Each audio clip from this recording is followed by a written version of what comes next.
Bismillahirrahmanirrahim. Assalamualaikum warahmatullahi wabarakatuh. Perkenalkan, nama saya Irma Irayanti dengan NIM 3402180245 dari kelas Manajemen Karyawan B. Di sini saya akan memaparkan materi tentang perkembangan pemasaran global dengan mata kuliah Seminar Manajemen Pemasaran. Perkembangan pemasaran global adalah suatu kegiatan yang dilakukan dan diikuti oleh seluruh negara di dunia. Jadi, setiap pengusaha dari seluruh negara di dunia memiliki kesempatan yang sama dalam hal memasarkan produknya dengan cara yang unik dan juga kreatif. Hal ini dilakukan demi menarik minat pelanggan atas produk yang sudah diproduksi oleh pengusaha. Selanjutnya, hal yang mendorong dan menghambat pemasaran global.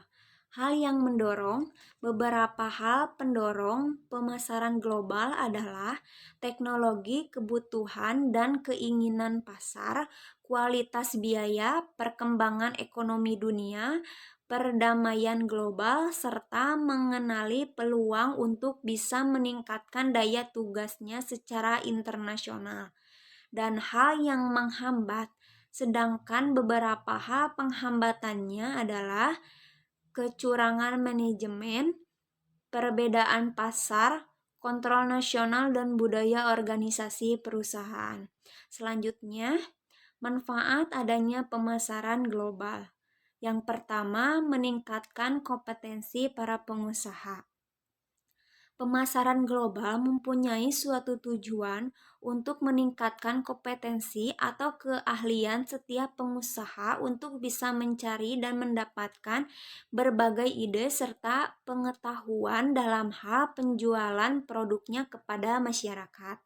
Yang kedua, bertahan hidup. Karena setiap pengusaha akan selalu dituntut untuk bisa mendapatkan ide baru dan berinovasi dalam melakukan pemasarannya. Yang ketiga, kualitas produk yang lebih baik. Produk yang berkualitas tersebut nantinya akan diserbu oleh banyak pelanggan atau pembeli. Yang keempat, pertumbuhan ekonomi, yaitu mereka akan otomatis berjalan lancar dengan banyaknya masukan dari daerah. Selanjutnya, faktor pendorong pemasaran global.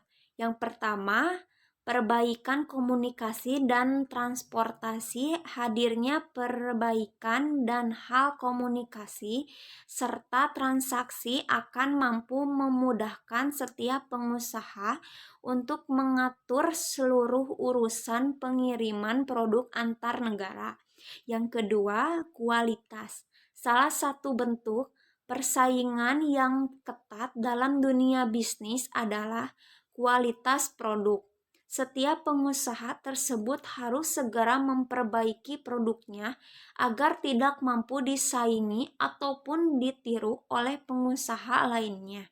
Yang ketiga, biaya pengembangan produk adalah suatu konstruksi penting untuk bisa memasuki pasar global yang nantinya akan sangat membutuhkan sejumlah dana atau investasi.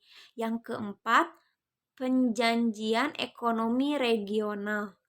Kehadiran perjanjian ekonomi multilateral mampu mempercepat berbagai langkah dalam membangun dan meningkatkan pemasaran global. Selanjutnya,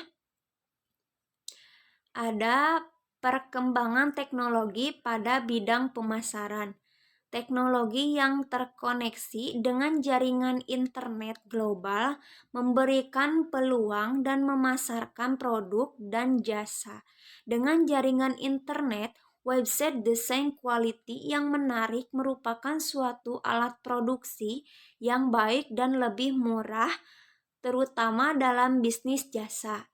Teknologi telah mampu perubahan bentuk maupun kapasitas sehingga menghilangkan ciri khas personal dalam sebuah produk.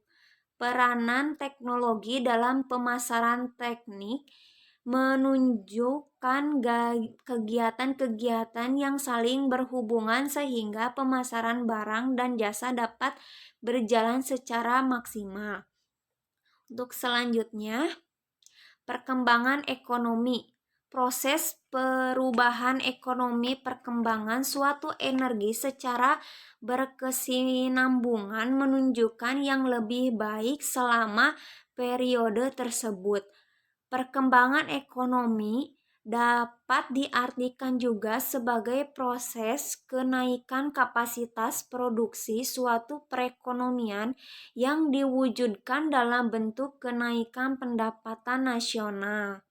Untuk selanjutnya, ada biaya pengembangan produk adalah suatu kontraksi penting untuk bisa memasukkan pemasaran global yang nantinya akan sangat membutuhkan sejumlah dunia atau investasi dana yang diperlukan untuk nantinya bisa dapat beres dengan kurun waktu pengembangan yang cukup lama. Demikian beberapa hal yang bisa saya sampaikan. Mohon maaf yang sebesar-besarnya apabila ada tutur kata yang kurang berkenan. Wabillahi taufiq walhidayah. Wassalamualaikum warahmatullahi wabarakatuh.